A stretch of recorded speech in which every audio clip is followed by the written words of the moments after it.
In this video, we're going to talk about attacking, phases 2, 3, and 4 of your turn. Before you can perform any kind of attack, you first need to know where your pathogens are able to attack. In pathogenesis, there are two types of pathogens: tract-specific pathogens, which consist of tissue, respiratory, and gastropathogens and superpathogens. These tract-specific pathogens may only attack their specific tract. So a gastro-superpathogen may only attack the gastro tract, and a respiratory only respiratory, and so on.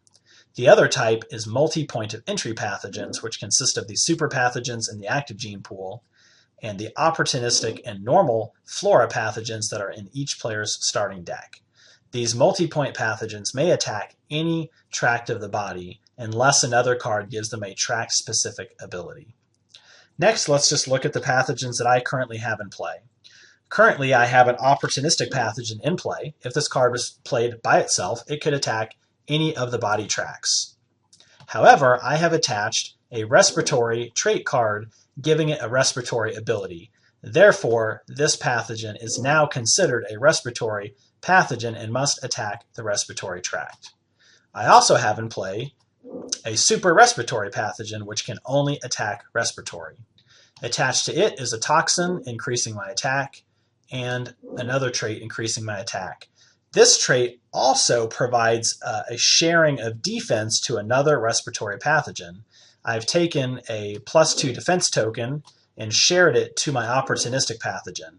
So this is another ability that would make this a respiratory pathogen even if the trait was not attached. Next, we're going to move on to phase 2. Phase 2 of your turn is preemptive attack. In order to perform a preemptive attack, you must be able to play a card from your hand on an existing pathogen in play that gives you this ability.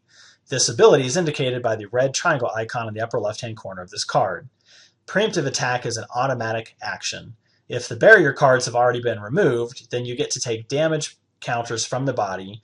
You take those damage counters and you place them on the preemptive attack card. In this case, this card is placed on an opportunistic pathogen. This has an attack value of 2. I therefore take 2 damage counters, I place them on the preemptive attack card, and they stay there until the end of my turn. If this opportunistic pathogen is killed by the immune system, it goes into my discard pile, but I keep the damage counters. At the end of my turn, the preemptive attack card is also placed into my discard pile, and I keep those damage counters. It's important to note that this pathogen may not attack again on this turn. The next thing that would happen is that the immune system would kick in and it would try to kill my pathogens in play. Again, if this pathogen dies, I keep the damage counters, but this pathogen does not get to attacking. The next phase is the immune response. We're going to talk about this in another video. So finally, phase 4 is my regular attack. In play, I have 2 pathogens. One is the opportunistic. It is already attacked with its preemptive attack, so it doesn't get to go again. I therefore look at my other pathogen in play, which is my super respiratory pathogen.